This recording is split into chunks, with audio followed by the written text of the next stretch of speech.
지금 러시아와 우크라이나의 사태를 우리가 실시간으로 계속 지켜보고 있고, 이런 좀 대규모의 전쟁이 일어날 거라고 하는 사람들의 기우가 현실로 이렇게 나타나는 모습들을 보면서 어쩌면 지금 세계의 어떤 흐름이나 판도가 우리가 상상하지 않는 그러한 어떤 형태로 흘러가고 있다는 걸 우리가 이제 느끼고 있습니다.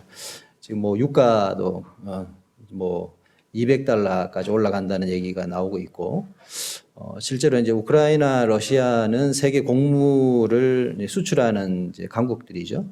그러다 보니까 이제 곡물 가격도 빠른 속도로 이제 지금 뛰고 있습니다. 그래서 이제 중동이나 아프리카는 이렇게 수입에 의존하는 그런 국가들이다 보니까 실제로 이러한 사태들이 나중에 어떠한 여파를 가져올지는 상상을 뛰어넘는 그런 일들이 벌어질 수 있을 것이다라고 이렇게 생각이 들어지고요. 그리고 지금 인플레이션의 현상이 심화되고 있죠. 그리고 좀 특이한, 우리가 계시록과 관련해서 좀 특이하게 우리가 살펴볼 수 있는 부분은, 어쨌든 이제 러시아가 왜 이런 전쟁을 일으키느냐에 대한 그 이유에 대해서 우리가 한번 생각해 볼 필요성이 있고, 그리고 이 일로 인해서 나타나는 것이 중립적인 위치에 있던 특별히 이제 유럽에 보면 스웨덴이라든지 독일이라든지 이런 나라들은 중립국적인 그러한 위치에 이제 태도를 취하고 있다가 지금 이런 우크라이나가 침공당하는 그런 현실을 보면서 약간은 이제 국가적인 어떤 방향성을 좀 틀고 있다라고 얘기를 하고 있어요. 과거에는 어떤 전쟁이 일어나게 되면 중간에 위치에 서겠다, 이제 이런 입장인데, 이것이 남의 일이 아니잖아요. 본인들도 이와 같은 실질적인 위협의 대상이 될 수 있다고 하기 때문에 여기에서 어떤 군수에 대한 그러한 비용 지출이라든지 이런 것들을 크게 확장하는 모습들을 우리가 볼 수 있고, 얼마 전에 이제 기사에 나왔는데 이제 독일에서 우크라이나에게 무기를 이제 지원하는 이런 얘기들이 있었어요. 실상 이제 독일은 2차 세계대전의 주요 전범 국가이기 때문에 이런 태도에 대해서 굉장히 소극적인 그런 입장이 있었는데 태도가 완전 바뀌게 됐죠. 이제 이런 어떤 파장들을 지금 불러오고 있습니다.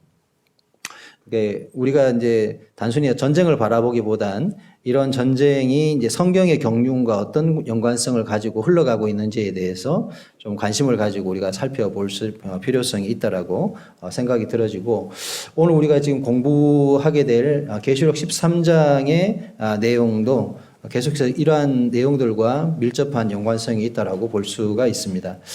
13장 지난 시간에는 다니엘서 7장의 내용과 13장에 나오는 바다에서 나오는 짐승의 두 환상 그리고 어떤 예언을 비교하면서 이것이 이 다니엘서에 기록되었던 그와 같은 내용과 어떤 연관성이 있는지, 그리고 마태복음 24장에 예수님께서 직접 언급하시면서 말씀하셨던 그 말씀과 어떤 연관성이 있는지에 대해서 빠른 시간에 이렇게 훑어보면서 이렇게 보았습니다.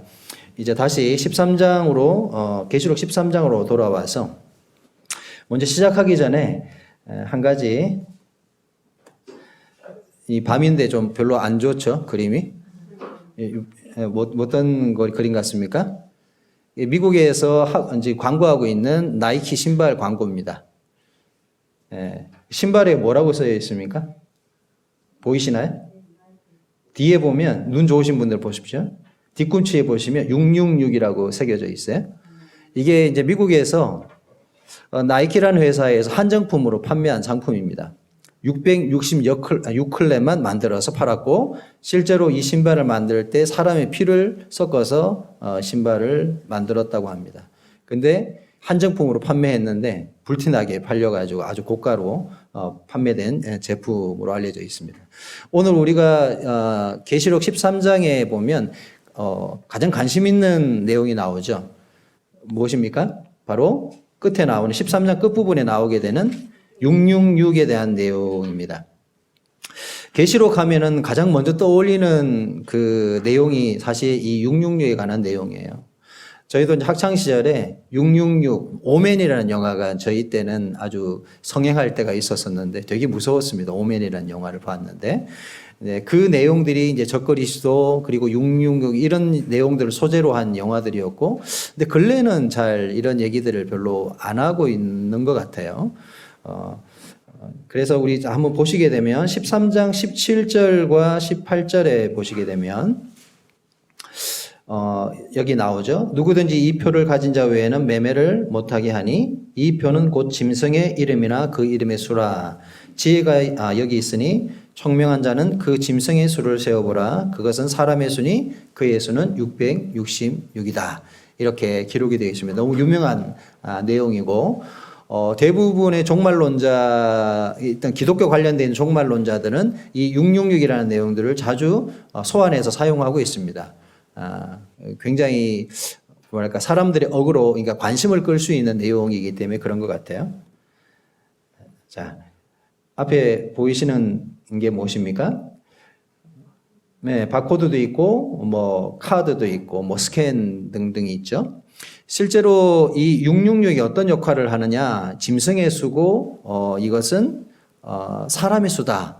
라고 얘기를 하는데, 뭐, 저희 때는 그런 얘기들이 있었어요. 이 바코드의 뭐랄까요. 이렇게 우리가 지금은 바코드가 일상화됐잖아요. 모든 품목에는 바코드가 들어가 있습니다. 그래서 바코드를 인식하는 가장 기본적인 골격의 수가 666이다. 뭐, 이제 저희 학생 때는 이제 뭐 그런 얘기로 배웠습니다.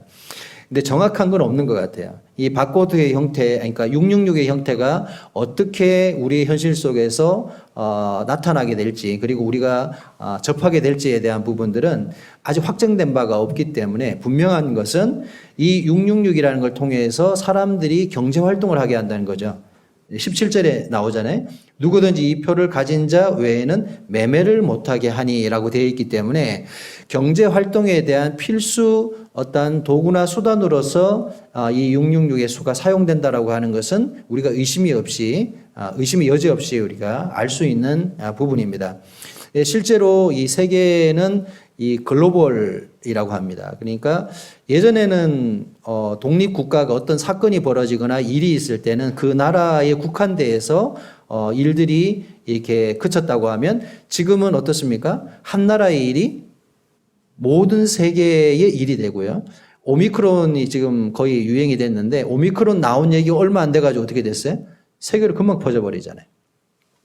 이제 그럴 정도로 지금은 이게 글로벌한 그런 시대에 우리가 살고 있어요. 그러니까 어떤 소국의 일이 그 나라만의 일이 될 수가 없다라는 거고요. 그리고 한국에서 어떤 문제가 벌어지게 되면 지금 한국은 세계 경제의 어떤 강국입니다. 그래서 예를 들어서 남북한이 전쟁이 벌어지지 말라라는 법이 없잖아요. 지금 이제 러시아가 우크라이나 침공하는 걸 보면 실제로 북한이 국지적으로라도 전쟁을 일으킬 수도 있을 거라는 생각을 해봅니다. 실제로. 가능한 일이라고도 생각이 들어지고요. 우리가 지금 직접 뭐 영상을 통해서 보고 있습니다. 이게 남의 나라 일이 아니라 실제로 우리의 일이고요. 그리고 중국도 어떻습니까? 대만을 그런 식으로 무력으로 이렇게 침공할 계획들을 가지고 있고 어쩌면 현실로 우리가 볼 수도 있는 내용이라는 생각이 들어요. 그래서 지금 이제 러시아에 벌어지고 있는 상황을 유일하게 중국이 지지하고 있잖아요. 북한하고. 그 이유는 자신들도 비슷한 입장과 어떠한 일들을 벌일 수 있다고 하는 그런 암시로 우리가 볼 수 있는 내용이라고 생각이 들어집니다. 자, 이제 13장은 크게 두 부분으로 나누어져 있다라고 말씀드렸습니다. 1절에서 10절까지의 내용은 바다에서 나오는 짐승에 관한 내용으로 기록하고 있고, 그리고 11절에서 18절까지는 땅에서 나오는 짐승에 관한 내용으로 기록되어 있습니다. 이제 골격을 이해하시면 도움이 되겠죠? 그래서 이 13장 전체는 두 짐승에 관한 내용을 다루고 있다라고 볼 수가 있습니다. 근데 여기서 우리가 하나의 짚고 넘어갈 부분이 있는데, 이 666을 사람들에게 주는 존재는 후반부에 나오죠. 우리가 읽었잖아요. 17절, 18절 읽었죠. 그렇죠? 그러면 이 후반부에 나오는 짐승은 땅에서 나오는 짐승이거든요. 이 땅에서 나오는 짐승이 바코드를 주는 존재. 그러니까 666을 실제로 사람들에게 주는 존재입니다. 그렇다 그러면 적그리스도를 누구로 볼 거냐? 바다에서 나오는 짐승을 적그리스도로 볼 거냐? 아니면 땅에서 나오는 짐승을 적그리스도로 분별할 거냐를 우리가 그러니까 어떤 이것을 먼저 이렇게 구분하고 시작을 해야 됩니다. 보통 우리가 이제 영화상이나 어떤 다른 내용들에서는 주로 적그리스도가 어떤 뭐랄까 666과 직접적 연관성이 있는 것으로 그렇게들 얘기하고 있고 그렇게 소재로 쓰고 있어요. 근데 성경의 흐름상을 보게 되면 실제로 바다에서 나오는 짐승이 적그리스도고요. 땅에서 나오는 짐승은 적그리스도가 아니라 적그리스도를 돕는 선지자로 기록하고 있거든요. 우리가 성경을 어쨌든 근거로 해서 분별하기 때문에 자, 앞에 화면을 보시면 적그리스도 첫 번째 짐승을 적그리스도로 보는 분별하시는 분들, 학자들은 뭐 대충 이렇습니다. 얍종기나 뭐 찰스 스웬돌이라든지 드와이트 펜트코스트 다 이제 그 세대주의 학자들인데 이분들은 적그리스도가 첫째 나온, 그러니까 바다에서 나오는 짐승이 적그리스도다 이렇게 분별을 합니다. 근데 둘째 짐승, 그러니까 땅에서 나오는 짐승을 적그리스도로 분별하는 분들도 있어요. 이제 발린이나 다비라든지 알렌이나 이런 분들은 후자에 나오는, 그러니까 땅에서 나오는 짐승이 적그리스도라고 분별합니다. 자, 이 근거가 있겠죠? 이렇게 분별하는 데에는 분별이니까 그렇습니다. 자, 이렇게 생각을 하시고 여러분들도 한번 어떤 게 더 맞는지 이렇게 우리가 살펴가면서 확인하시면 좋겠습니다. 자, 우리가 1절에 10절까지 지난 시간에 했었기 때문에 이제 11절부터 마지막 18절까지 땅에서 나오는 짐승에 관한 얘기를 해보고자 합니다. 지난 시간에 이 바다에서 나오는 짐승을 얘기할 때 어떻게 생겼는지 혹시 기억나세요? 뿔이 10개고 머리가 7개이죠. 그렇죠? 그리고 면류관이 또 몇 개 있었는데 그건 기억하지 마시고 어찌됐든 머리가 7개고 뿔이 10개다 이렇게 했습니다.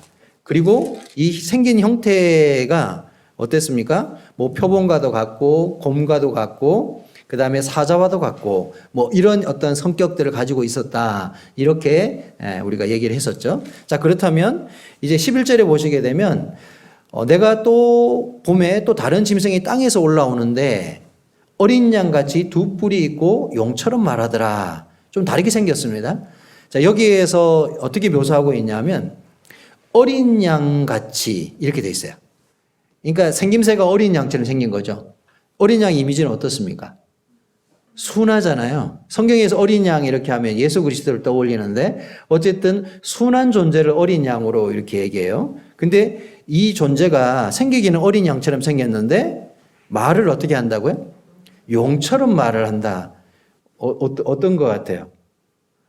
좀 이상하지 않습니까? 생기기는 양처럼 생겼는데 말을 용처럼 한다는 것은 계시록에서 용은 누굴 가리키죠? 사단을 가리키잖아요. 그렇죠? 그러니까 생김새와 그의 속에 감춰져 있는 본질이 다르다는 걸 얘기하고 있어요. 맞죠? 그러니까 첫 번째 짐승과는 사뭇 다른 형태로 지금 나타나고 있죠. 자, 이의 정체에 대해서 좀 더 12절에 자세하게 또 말하고 있죠. 자, 12절 보시면 그가 먼저 나온 짐승의 모든 권세, 먼저 나온 짐승은 누구였습니까?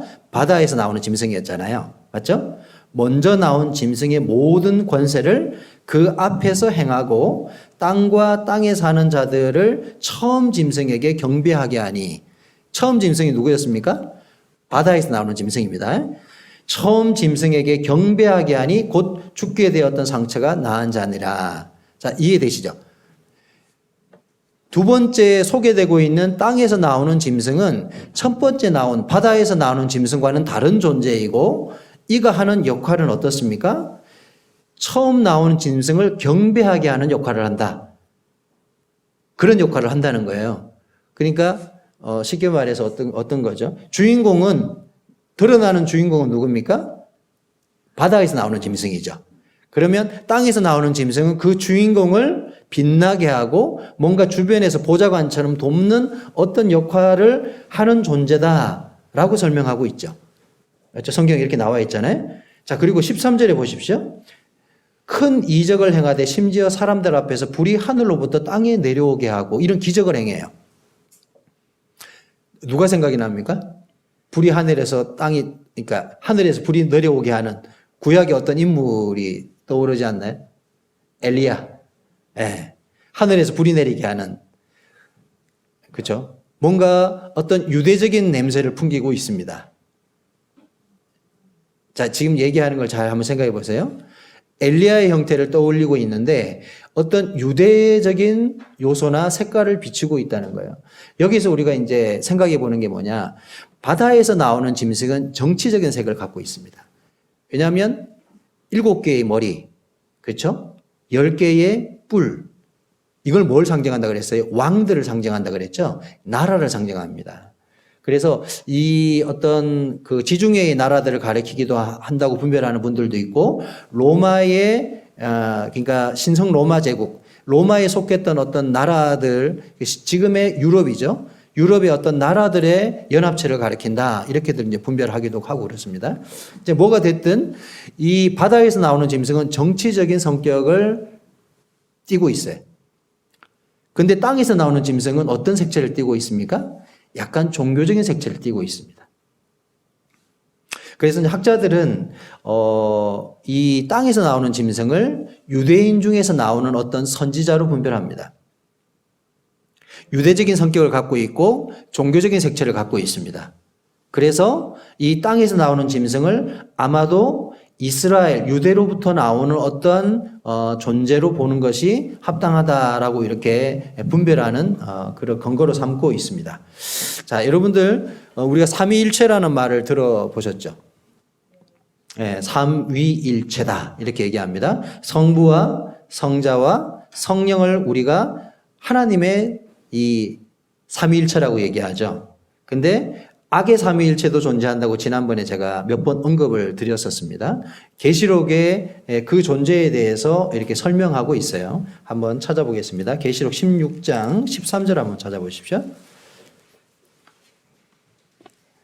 자, 계시록 16장 13절을 보세요. 찾으셨나요? 네, 같이 한번 읽어보겠습니다. 시작. 또 내가 봄에 개구리 같은 새 더러운 영이 용의 입과 짐승의 입과 거짓 선지자의 입에서 나오니, 자, 여기 세 존재가 나오죠. 용이 나오고 짐승이 나오고 거짓 선지자가 나옵니다. 자, 용은 누구입니까? 마귀고, 짐승은 적그리스도일 거고요. 거짓 선지자는 지금 우리가 보고 있는 땅에서 나오는 짐승으로 분별하는데 큰 무리가 없습니다. 자, 또 한번 찾아보겠습니다. 19장 20절. 19장 20절. 찾으셨나요? 네, 같이 한번 이것도 한번 읽어보겠습니다. 시작. 짐승이 잡히고 그 앞에서 표적을 행하던 거짓 선지자도 함께 잡혔으니 이는 짐승의 표를 받고 그의 우상에게 경배하던 자들을 표적으로 미혹하던 자라. 이 둘이 산채로 유황불못에 던져지고 나오죠. 자, 여기에서는 두 명을 언급하고 있는데 첫째는 짐승이 잡히고 둘째 거짓 선지자도 함께 잡혔는데 이 사람이 어떤 일을 했던 사람이라고요? 짐승의 표를 받고 그의 우상에 경배하는 자들을 표적으로 미혹했던 자다. 이해가 되세요? 13장 후방에 나오는 땅에서 나오는 짐승이 했던 일을 그대로 얘기하고 있죠. 그러니까 땅에서 나오는 짐승이 누구를 가리킵니까? 거짓 선지자라고 표현하고 있습니다. 자, 또 한 번 더 20장 10절을 보겠습니다. 20장 10절. 뒤로 바로 넘기셔가지고 찾으셨나요? 이것도 한번 읽어보겠습니다. 시작. 또 그들을 미혹하는 마귀가 불과 유황못에 던져지니 거기는 그 짐승과 거짓 선지자도 있어 세세토록 밤낮 괴로움을 받으리라. 자, 여기는 유황불못에 던져지는 내용을 얘기하는 거거든요. 자, 우리가 보통 지옥 이렇게 얘기하면 예전에 우리가 배웠습니다. 무저갱과 불못은 다른 공간이다. 자, 무저갱이라는 것은 사단을 임시로 가둬두는 장소라고 얘기했죠. 그리고 불못은 이제 계시록에서 불못 이렇게 얘기하면 최종적으로 그들이 가게 되는 마지막 지옥을 가리킵니다. 자, 여기에서 기록하고 있는 장소가 바로 그 불못을 가리키는데 여기에 그들을 미혹하던 마귀가 불과 유황못에 던져진다. 근데 거기에 먼저 들어가 있는 존재가 있어요. 누가 들어가 있냐면 짐승과 거짓 선지자가 들어가 있습니다. 이들은 아마겟돈 전투, 그러니까 7년 대화 환란이 끝나면서 바로 즉결 심판을 받아가지고 짐승과 거짓 선지자는 먼저 불못에 던져지게 돼요. 순서상. 그리고 천년왕국이 시작이 되면서 그때 마귀는 불못으로 안 가고 어디로 갑니까? 무저갱에다가 던져요. 잠시 임시 감옥에 가뒀다가 1000년 동안 보류시켜놔요. 그리고 나서 천년왕국이 끝나고 난 다음에 무저갱에서 누굴 끄집어냅니까? 마귀를 끄집어내게 돼요. 그리고 다시 이 땅의 사람들을 미혹하게 하는 일을 하게 합니다. 그러고 난 이후에 이를 어디다 집어넣냐면 바로 짐승과 거짓 선지자가 있는 불못에다 던진다는 얘기예요. 순서가 이렇게 됩니다. 자, 다시 본문으로 오셔서. 자, 지금 얘기하는 게 어떤 내용이었습니까? 바로 우리가 지금 보고 있는 땅에서 나오는 짐승이 종교적인 색채를 갖는다 이렇게 얘기를 했잖아요. 그래서 계시록에서 16장이나 19장이나 20장에서는 이를 어떻게 지칭하고 있냐면 거짓 선지자 이렇게 얘기를 합니다. 그리고 바다에서 나오는 짐승을 뭐라고 지칭해요? 그냥 짐승 이렇게 얘기를 해요. 우리가 앞에서도 이거 사실 공부를 했었습니다. 그러니까 이 짐승은 정치적인 색채를 가지고 있으면서 그리고 우리가 일반적으로 말하고 있는 어떤 적그리스도로 분별하는데 큰 무리점이 없어요. 근데 실제로 이 666과 직접적인 연관성이 있는 사람들에게 666의 이 수를 부여하는 존재는 거짓 선지자가 하는 일이에요. 그러니까 적그리스도가 직접 하는 일이 아니라는 거죠. 우리가 성경을 근거해서 우리가 기억할 필요성이 있습니다. 막연히 이거 666은 적그리스도와 관련성이 있을 거야 이렇게 생각하지만 실제 성경에서는 이 거짓 선지자가 이 같은 일을 한다라고 성경에 나와 있습니다.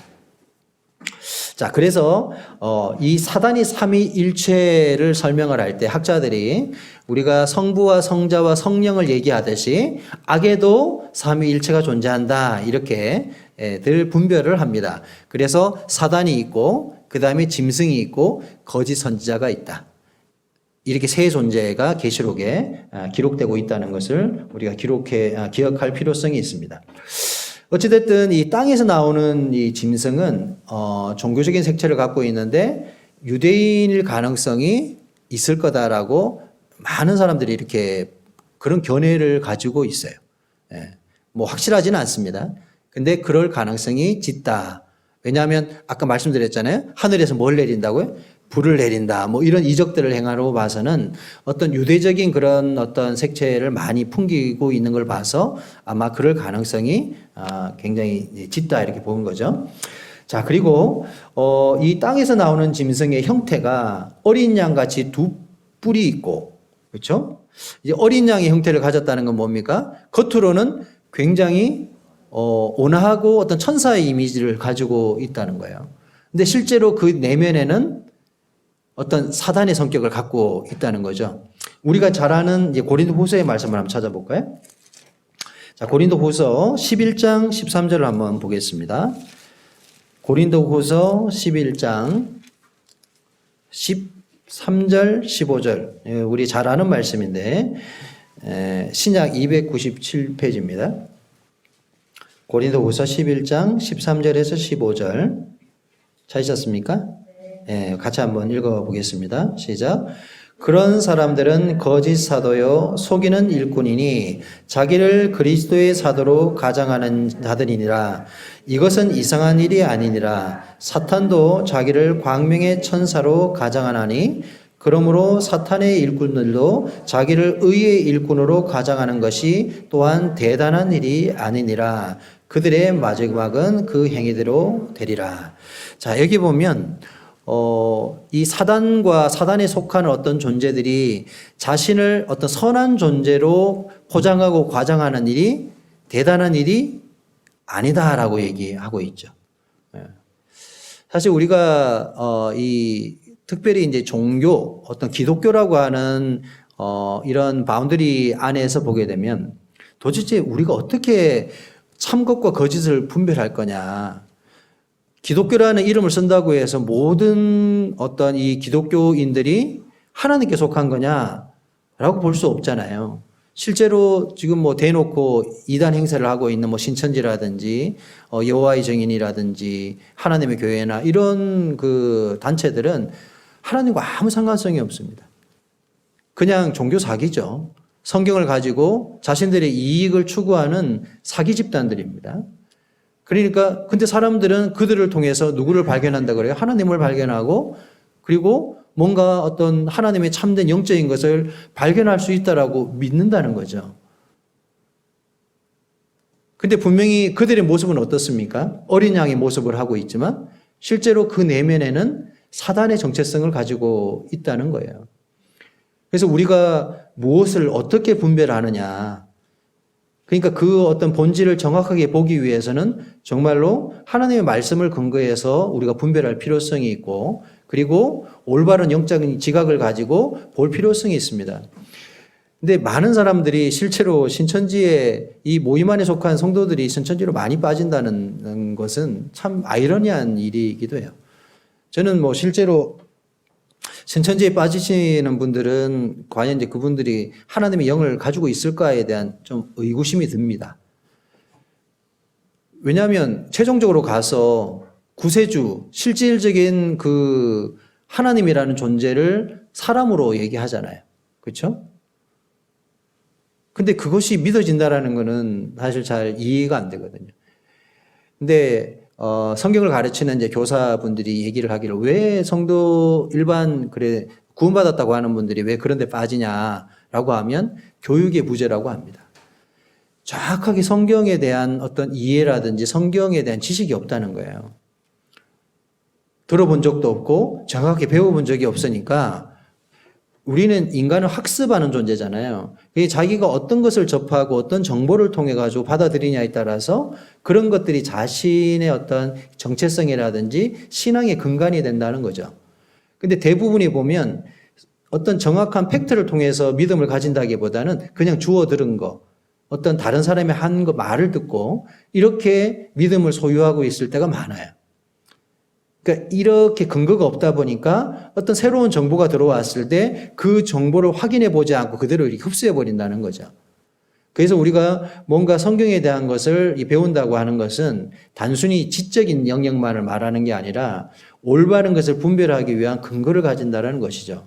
사실 우리가 계시록 배우는 거 좀 지루하고 어렵죠. 사실 이게 별로 인기가 없습니다. 저도 하면서도 별로 인기 없는 내용이라 그만할까 이런 생각도 많이 생각을 해요. 재미없는 내용인데 뭔가 이렇게 교훈적이고 에세이적인 어떤 이런 얘기들이 사람의 어떤 심금을 울리고 감동을 주는데 사실 이거 이게 뭐냐 분별 얘기했었고 막 이러면 재미는 없지만요 알아둘 필요성이 있어요. 알아야 나중에 다 기억은 못하지만 성경에 이런 것이 나왔구나. 한번 찾아보자 하고 어떤 문제가 생겼을 때 성경으로 돌아가서 보게 된다는 거죠. 그러면 이것이 나의 어떤 뭔가 결정에 굉장히 도움을 많이 줍니다. 자, 다시. 자, 이렇듯, 양의 모습을 하고 있으며 용처럼 말하는 이런 존재가 바로 거짓 선지자라는 거죠. 땅에서 나오는 짐승이 이런 모습으로 다가올 거라는 겁니다. 그러니까 사람들이 미혹이 되는 거예요. 아까 우리가 16장 13절에 찾아봤는데 사람들을 미혹하던 자라 이렇게 표현하고 있거든요. 여러분 미혹이란 말 알죠? 속인다는 거죠. 사람들을 아주 이렇게 부드러운 말로 어떤 좋은 말로 사람들을 그냥 속여서 이렇게 뭐랄까요? 그 마음을 빼앗는 거예요. 그러니까 나중에 거짓 선지자가 선지자인 척 행사하면서 진짜 하늘에서 막 불이 내려오게 하고 하니까 이건 신이 할 수 있는 영역이잖아요. 하나님이 하시는 일이라고 믿게 만들어요. 근데 실제로 그는 어떤 존재입니까? 사단에게 속한 존재예요. 짐승으로부터 그리고 용으로부터 고난을 받아서 하는 존재라는 거죠. 근데 사실 저는 좀 궁금한 게 있습니다. 과연 이 적그리스도도 그렇고 거짓 선지자도 그렇고 자신들이 어떤 정체라는 걸 알고 이런 일을 행할까? 아니면 모르고 할까에 대한 사실 좀 궁금증이 있어요. 그렇지 않아요? 자기가 적그리스도라는 사실을 분명히 사람인데 알까? 그리고 자기가 거짓 선지자이면서 그것을 알고 행동을 할까? 정말 모르고 그런 어떤 스스로의 어떤 확신에 차서 이런 행동을 할까? 좀 궁금하긴 합니다. 나중에 물어봐야 되겠죠. 예, 진짜로 알고 그랬냐, 모르고 그랬냐, 그러면 당사자만 알겠죠. 예. 여러분 어떻습니까? 사실 이제 이만희 씨가 이제 죽을 때가 다 됐는데, 이만희 씨가 진짜 믿고 있을까요? 안 믿고 있을까요? 자기가 영생을 주는 존재라는 사실을 자기가 진짜 믿을까요? 여러분 어떻습니까? 제가 볼 때는 사기치는 것 같거든요. 예? 그 이만희는 영생한다잖아요. 근데 어떤 우리가 예전에 기사 같은 데 보면 이 사람이 죽을까 싶어가지고 병원 가서 치료를 많이 받거든요. 그리고 자기 죽을 걸 대비해가지고 묘자리도 봐놓고요. 예? 그렇게 하고 있다 그래요. 이 말은 무슨 뜻입니까? 자기가 죽는다는 걸 안다는 거죠. 근데 신도들만 이만희가 영생한다고 믿는다는 거예요. 그러니까 당사자는 이게 사기라는 것을 본인은 알 수 있다는 거죠. 그리고 그의 가장 최측근들은 알 겁니다. 왜냐하면 이만희가 어떤 존재라는 것을 알고 있을 거예요. 근데 왜 이걸 드러내지 못할까 생각해 보면 이해관계가 다 걸쳐 있을 겁니다. 하나의 사업이고 하나의 어떤 이게 그런 수단으로 사용되고 있기 때문에 기업과 같은 거겠죠. 이게 누가 저희 유튜브 뭐 신천지 분이 보진 않겠죠. 보면 찾아와서 테러할 수도 있는데. 어쨌든 뭐 사회적으로 드러난 단체이기 때문에 제가 이렇게 얘기합니다. 사실 제가 겁이 많아가지고. 자, 계속 같은 얘기인데요. 이제 13절에서 이제 18절까지의 내용은 계속해서 땅에서 나오는 짐승이 어떤 일을 구체적으로 하는지에 대한 내용들이 열거되어 있다고 보시면 돼요. 그렇죠? 14절 한번 보십시오. 14절에 보게 되면 첫 번째 나온 짐승의 우상을 만들어 가지고 이 우상을 경배하게 만들어요. 그리고 15절에서는 그 우상에게 생기를 불어넣어 가지고 그 우상이 말도 해요. 자, 이 우상이 어디에 나옵니까? 마태복음 24장에 나오잖아요. 다니엘서에 그 가정한 것이 거룩한 것에 선 것을 보거든이라는 말씀과 연관된 내용입니다. 그러니까 아마도 성전이겠죠. 이스라엘의 성전에 누가 있다고요? 거짓 선지자가 우상을 만들어서 누구의 우상입니까? 짐승의 우상이죠. 그렇죠? 짐승의 어떤 형태, 그러니까 짐승의 동상일 수도 있고 짐승의 어떤 그 모습을 한 그 우상을 만들어 가지고 성전에다 세우는 거예요. 그리고 그에게 경배하라고 얘기를 합니다. 그에게 경배하지 않는 자는 다 죽이는 거예요. 누가요? 거짓 선지자가. 근데 신기한 거는 이 우상이 말을 해요. 여러분 우상이 뭡니까? 우상은 말 못하는 존재잖아요. 돌부처 뭐 이런 거 다 우상이라고 하는데 우상에게 뭘 준다고요? 생기를 부어 주어. 하나님께서 인간을 흙으로 빚으시고 그 코에 생기를 주시니 생명이 된지라 이렇게 얘기하는데 여기 보면 우상에게 어떤 생기를 줘가지고 우상이 말을 합니다. 근데 좀 어떤 학자는 이렇게 얘기하더라고요. 로버트가 아니겠는가 이렇게 얘기하는 사람도 있어요. 우스갯말로. 예? 근데 실제로 이런 현상이 일어날 거라고 왜야? 그래야 사람들이 혹하잖아요. 신비롭잖아요. 이거는 어떤 신이 아니면 결코 할 수 없는 일이라고 믿게 만들어야 하기 때문에 어떤 이런 놀라운 이적들이 벌어지게 될 것입니다.